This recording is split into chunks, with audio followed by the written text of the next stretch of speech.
Hi everyone. అందరూ ఎలా ఉన్నారు? ఇంకా ఇవాల్టి వీడియో వచ్చేసి మా నంద్యాలలో అమ్మవారి ఉత్సవాలు జరుగుతూ ఉన్నాయి. అలాగే ఆంధ్ర మాత గోంగూర పచ్చడి ఎలా తయారు చేసుకోవాలి, అలాగే ఎండాకాలంలో చల్లదనం కోసము అది కూడా ఒకప్పటి సాంప్రదాయ వంటకం ఏంటి, అలాగే మా వారి కోసం మా బావగారు ఏమేమి తీసుకొని వచ్చారు అనేది ఈ వీడియోలో షేర్ చేస్తున్నాను. ఇంకా మనం ఎప్పుడైనా గుడికి వెళ్ళాలి అని అనుకుంటే ఉదయమే కసులు, బండలు అలాగా ఊడ్చుకుంటూ ఉంటాం కదా! ప్రతి ఒక్కరు ఇలాగనే చేస్తూ ఉంటారులెండి. అయితే మేమైతే ఎక్కువగా ఇలా గుడులకు వెళ్ళేటప్పుడు గానీ, పండగలప్పుడు గానీ ఉదయాన్నే పని చేసేసుకుంటాను. ఇంకా ఆ తర్వాత స్నానం చేసొచ్చిన తర్వాత అత్తయ్యకి మాత్రం ఫస్ట్ టిఫిన్ చేసి టేబుల్ మీద పెట్టేస్తానండి. ఇంకా ఇప్పుడు అమ్మవారి ఉత్సవాలు జరుగుతూ ఉన్నాయని చెప్పాను కదా! కాబట్టి అమ్మవారికి పాలు తీసుకొని పోదామనే ఉద్దేశంతో ఒక వెండి చెంబు తెచ్చుకున్నానండి. అది కొంచెం కలర్ చేంజ్ అయిందనమాట. ఎలా క్లీన్ చేసుకోవాలి అనేది తర్వాత చూపిస్తాను. ఫస్ట్ అయితే పూజ చేసుకుంటూ ఉన్నానండి. మెయిన్‌గా ఇప్పుడు ఎండాకాలం కదా! అసలు వర్షాలు లేకపోవడం వల్ల చామంతి పూలైతే పెద్దగా పూయట్లేదండి. చిన్నగానే ఉన్నాయన్నమాట. సరే మనకు ఇంట్లో ఉన్న వాటితోనే మనం పూజ చేసుకోవాలి. అందులో మా చెట్లకసలు పూలే పూయట్లేదండి. ఇంత విపరీతమైన ఎండలు, అది కాక మాకు అసలు నీళ్లు కూడా సరిగ్గా రావట్లేదు. మెయిన్‌గా బోర్ కూడా పని చేయట్లేదండి. మీ ఊర్లలో నీళ్లు ఎలా ఉన్నాయి అనేది కూడా తప్పకుండా కామెంట్ చేయండి. కానీ నా మనసులో ఉన్న కోరిక ఏంటంటే సకాలంలో వర్షాలు పడితే ఏ ఇబ్బందులు ఉండవండి. ఒక రైతు అయితేనేమి, ఒక ఉద్యోగస్తుడైతేనేమి ప్రతి ఒక్కరు సంతోషంగా ఉంటారు కదా! కాబట్టి అందరినీ చల్లగా చూడమ్మా, అందరిలో మేముండేలా చూడు తల్లి అని ఇలాగ మొక్కుంటూ ఉన్నాను. ఇంకా ఈ విధంగా చామంతి పూలతో అలంకరించుకున్నానండి. చూడండి. ఈరోజైతే మాత్రము ఎండ ఎక్కువగా ఉండటం వల్లనో ఏమో కానీ ఇంద్రధనుస్సు పడిందనమాట.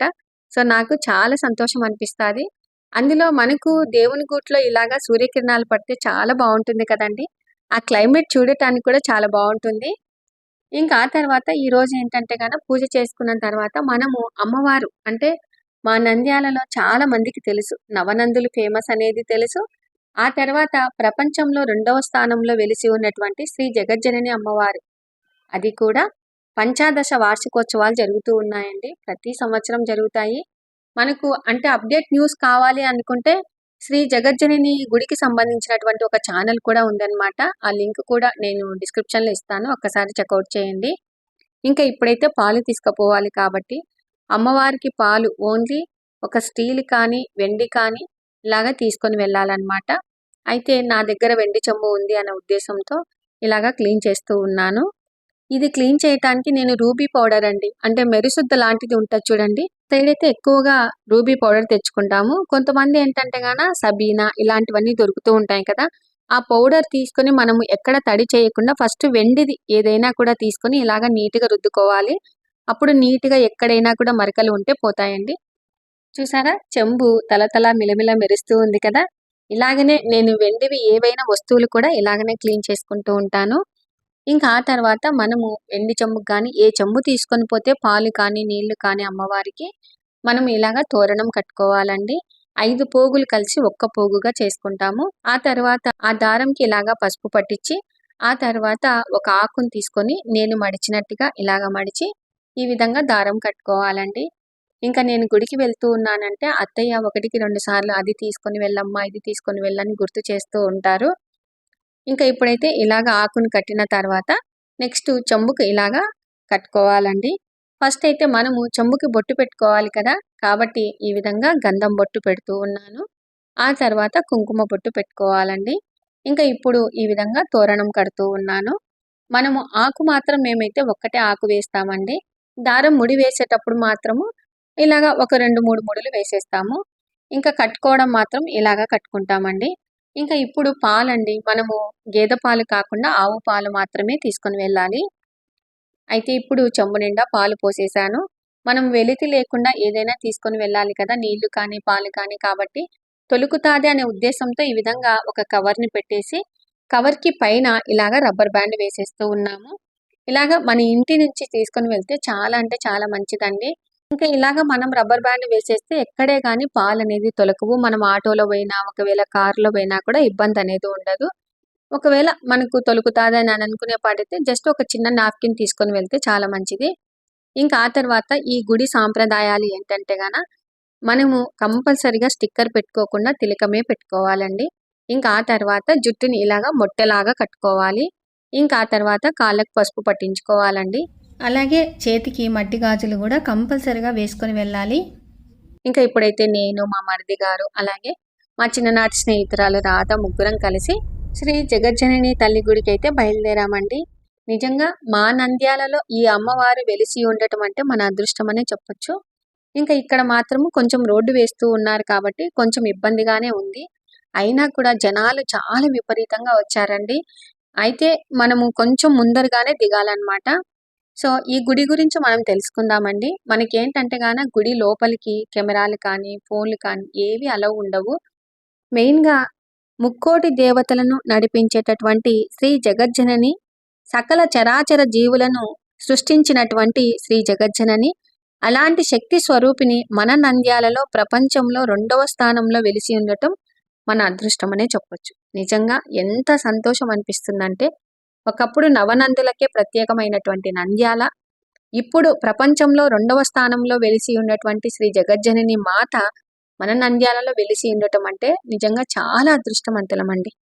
ఇక్కడ ఏంటంటే మనకు కొన్ని పద్ధతులు పెట్టారు. సాంప్రదాయమైనటువంటి దుస్తులు వేసుకొని వెళ్ళాలి. ఇలాగ స్టిక్కర్ పెట్టుకోవాలి. ఈ విధంగా జడ కట్టుకోవాలి అంటే కొంతమంది విసుగు పడతారు కానీ, వాళ్ళు ఆలోచించే ఇలాంటి సాంప్రదాయ పద్ధతులు పెట్టారు. తప్పకుండా మీరు ఇలాగనే చేసుకొని వెళ్ళండి. అమ్మవారు ఈ రూపంలో ఉంటారండి. మనకు లోపల ఎలా ఉంటారు అనేది చాలా మందికి తెలీదు. అమ్మవారు ఈ రూపంలో ఉంటారనమాట. అలాగే ఇక్కడ పూజలు చేయించుకోవడం. మనము ఏ పూజలు చేసినా కూడా ఎలాంటి అమౌంట్ ఇయ్యాల్సిన అవసరం ఉండదండి. ఇంకా ఇక్కడ మనకు నచ్చే విషయం ఏంటంటే, మనము కోట్ల విరాళాలు ఇచ్చినా కూడా అందరూ క్యూ లైన్‌లోనే రావాలి. నేను ₹1,00,00,000 ఇచ్చాను, నేను ముందు పోతాను అంటే అస్సలు ఒప్పుకోరండి. అందరూ సమానమే. కాబట్టి అందరూ చక్కగా ఒకరి వెనకాల ఒకరు వచ్చి అమ్మవారి దర్శనం చేసుకోండి అంటారండి. ఇంకా అలాగే రావుకాల పూజలు ప్రతిరోజు ఉంటాయండి. మనకు ఒక్కొక్క రోజు ఒక్కొక్క టైమింగ్స్ ఉంటాయి కదా! అలాగనే రావుకాల పూజలు చేపిస్తారు. అలాగే అమావాస్య కానీ, పౌర్ణమి కానీ, మెయిన్‌గా ఈ గుడి అప్డేట్స్ కావాలి అంటే వాళ్ళ ఛానల్‌లో వెళ్లి మనం సబ్స్క్రైబ్ చేసుకున్నామనుకో, చక్కగా మనకి ఒక వారం ముందే చెప్పేస్తారండి. ఇప్పుడు వార్షికోత్సవాలు ఉన్నాయి కదా! మనకు ఒక వారం ముందే చెప్తారు. ఇలాగా వార్షికోత్సవాలు ఉన్నాయి. రావాలనుకునే వాళ్ళు రండి. అలాగే ఒక్కొక్క రోజు ఒక్కొక్క అలంకరణ ఉంటుందండి. ఫస్ట్ రోజు నీళ్లు, రెండవ రోజు పాలు, అలాగే పూలు, పండ్లు, కూరగాయలు, ఇంకా ఇలాగా రోజు ప్రత్యేకంగా కుంకుమార్చనలు, గండాదీపం తీసుకొని వెళ్ళేవాళ్ళు. ఇలాగా ఈ 5 రోజులు చాలా అంటే చాలా బాగా జరుగుతాయండి. ఈ వార్షికోత్సవం మాత్రము పంచాదశ వార్షికోత్సవాలు జరుగుతూ ఉన్నాయి. ఇంకా ప్రతి సంవత్సరము అంగరంగ వైభవంగా జరుగుతాయి. అలాగే కనుచూపు మేర భక్తులు ఉంటారండి. ఇప్పుడు చూసారా ఎంత దూరం నుంచో పాలు తీసుకొని వస్తూ ఉన్నారు కదా! ఇంకా ఇక్కడ చూడండి, ఈ అబ్బాయి మామూలుగా చెంబులో పాలు తీసుకొని వచ్చారు కదా! పాలకు చుట్టూరు ఒక మూర పూలు అక్కడే అమ్ముతారండి. తీసుకొని ఈ విధంగా చుడుతూ ఉన్నారు. మనం తోరణమైనా కట్టుకోవచ్చు, పూలైనా కట్టుకోవచ్చు. ఇంకా మనం ఏదైనా దాన ధర్మాలు చేయాలనుకుంటే ఇక్కడ వాళ్ళకు ఒక్కరికి ఇస్తే అందరు తీసుకుంటారండి. ఇక్కడికి వచ్చే వాళ్ళు ప్రతి ఒక్కరూ ఓం ఐం క్రీం శ్రీం శ్రీ జగజ్జనని నమః అని అనుకుంటూ మనసులో అమ్మవారిని స్మరించుకుంటూ వెళ్ళాలండి. ఏవి మన మనసులో పెట్టుకోకుండా అమ్మవారిని స్మరించుకుంటూ వెళ్తే మన మనసులో ఉన్నటువంటి కోరికలు తప్పకుండా నెరవేరుతాయండి. ఇక్కడ ఏంటంటే ఎంత దూరం నుంచో కర్ణాటక సైడ్ అయితేనేమి, గుంటూరు వాళ్ళైతేనేమి, విజయవాడ వాళ్ళైతేనేమి, అమేస రావుకాల పూజలు చేయటానికైనా కూడా ఇక్కడికి వస్తారండి. అంత ప్రత్యేకత అనమాట. ఇంకా ఇంత ముందుకైతే మాత్రము ఇక్కడ ఆవులకి ప్రతి ఒక్కరూ అరటి పండ్లను తీసుకొని వచ్చి ఇచ్చేవారు. ఇక్కడ ఏంటంటే ఇప్పుడు అరటి పండ్లను పెద్దగా పెట్టట్లేదండి. మనము అరటి పండ్లను తీసుకొని గుడిలో ఇవ్వాలన్నమాట. ఒక సిస్టమాటిక్‌గా ఆవులకి అరటి పండ్లు పెడుతూ ఉంటారు. ఇంకా ఇక్కడ చూడండి, మనము బొట్టు సరిగ్గా పెట్టుకున్నామా లేదా, జుట్టు సరిగ్గా వేసుకున్నామా లేదా అని చెప్పేసి మొత్తం చెక్ చేసే లోపలికి పంపిస్తారండి. మనకు మామూలుగా అంటే ఒక ఏజ్డ్ వాళ్ళు చుడీలు కానీ, అలాగే పంజాబ్ డ్రెస్సులు కానీ అలౌ లేదండి. చక్కగా పైట, పాగడ ఇలాగా వేసుకొని వెళ్ళాలన్నమాట. ఇంకా అయితే మా అత్తమ్మ ప్రతి సంవత్సరము ఇక్కడ వరిగడ్డి ఉంటుంది కదా, ఆవులకి మేతగా ఇచ్చేది. అయితే ఇప్పుడు దాతలు ఎక్కువైనారు అనే ఉద్దేశంతో ఆ అమౌంట్ ఇక్కడ హుండీలో వేస్తారండి. మనము గుడి డెవలప్మెంట్ కావాలి అనుకుంటే మన గుడినే మనం డెవలప్ చేసుకోవాలండి.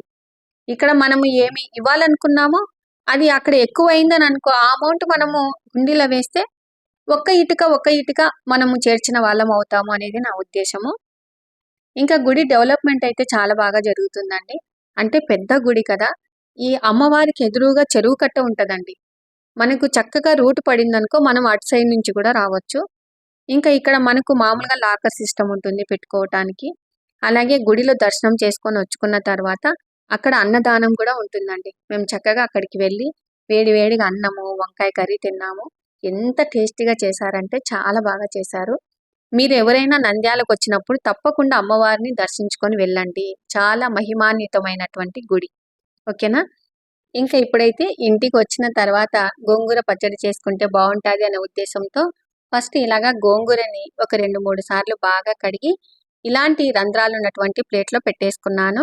ఇంకా ఆ తర్వాత వీటిలోకి ఒక బాండీ పెట్టేసుకొని కాస్త ఆయిల్ వేసేసి వాటిలో కొంచెం ఇంగువ వేసేసాను. ఇంగువ కొంచెం వేగిన తర్వాత నాకు తగ్గట్టుగా ఒక 7-8 ఒట్టిమిరపకాయలు వేసేసి ఈ విధంగా వేయించుకొని ఒక ప్లేట్లోకి తీసుకుంటూ ఉన్నాను. ఇంకా ఆ తర్వాత అదే ఆయిల్లోనే కాస్త మెంతులు, అలాగే కొంచెంగా జీలకర్ర, వాటితో పాటుగా ధనియాలు వేసేసి ఈ విధంగా వేయించుకున్నాను. ఇంకా ఇప్పుడు వీటిని ఒక బౌల్లోకి తీసుకుంటూ ఉన్నానండి. చూసారా, ఈ కలర్లో వచ్చేంత వరకు వేయించుకోవాలి. ఇంకా ఆ తర్వాత అదే బాండీలోనే కాస్త ఆయిల్ వేసేసి మనము నీట్గా కడిగి పెట్టుకున్నటువంటి గోంగూరను అందులో వేసేసి కిందిది పైకి, పైకి కిందిది ఇలాగా అనుకుంటూ బాగా మగ్గపెట్టుకోవాలి.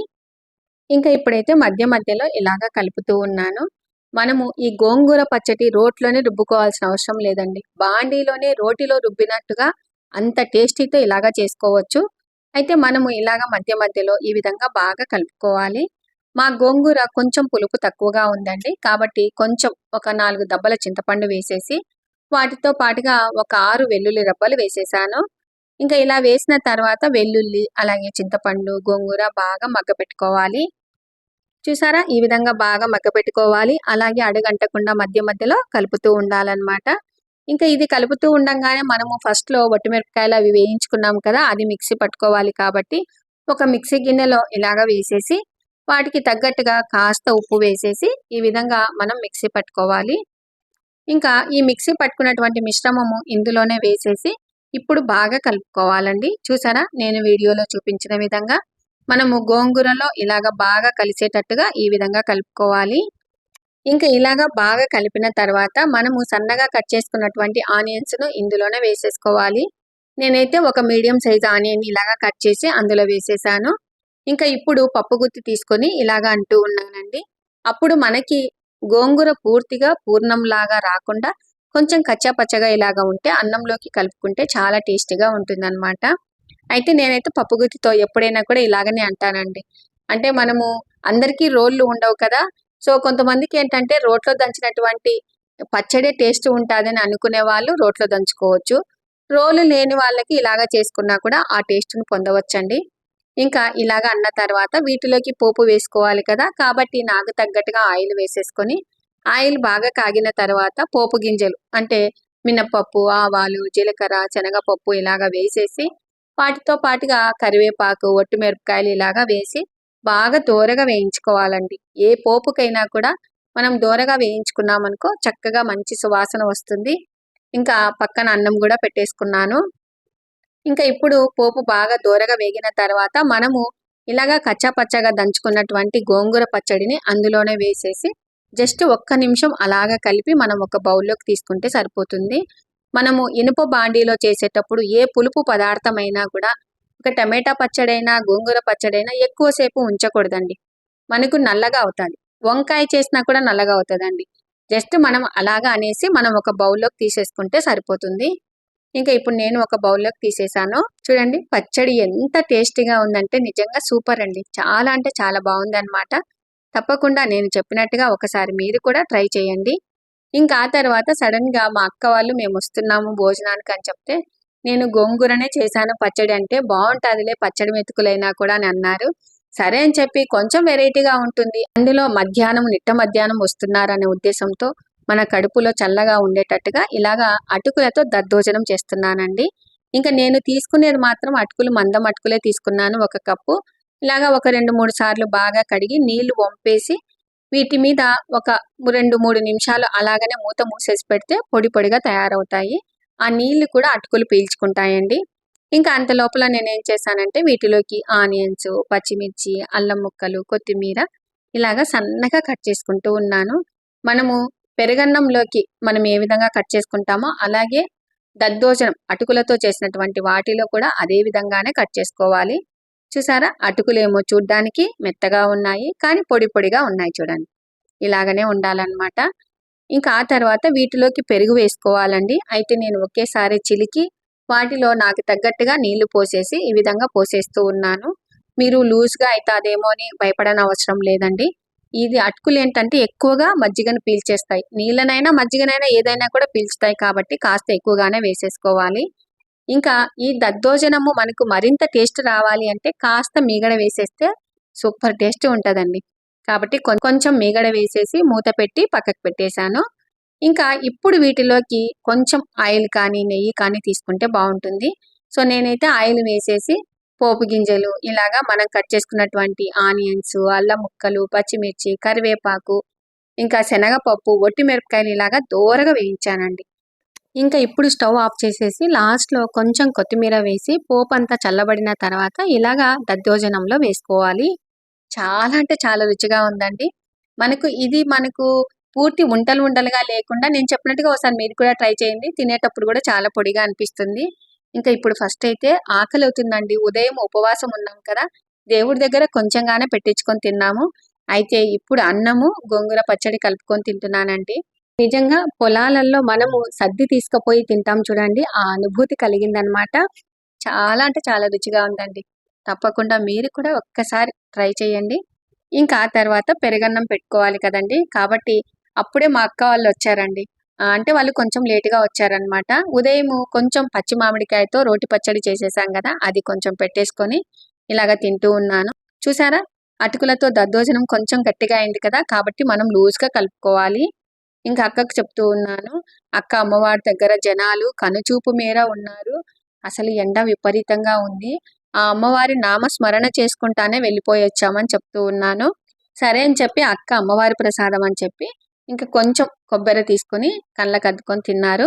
ఇంకా మా వారికి మా బావగారు ఏం చేశారంటే దగ్గరలో ఎంగేజ్మెంట్ ఉంది కదా అని చెప్పి ప్రొద్దుటూరులో హోల్సేల్గా అమ్ముతారు కదండి, అక్కడ హోల్సేల్లో ఇలాగా షర్ట్స్ మనకు ఒక్కొక్క పీస్ వచ్చేసి 400 ఏమో పడిందండి. అవి 3 పీసులు తీసుకొని వచ్చారు. ఇంకా నేను అక్కకి టవల్ తీసుకురమ్మన్నానండి. సరే అని చెప్పి అక్క ఒక 12 టవల్ తీసుకొని వచ్చింది.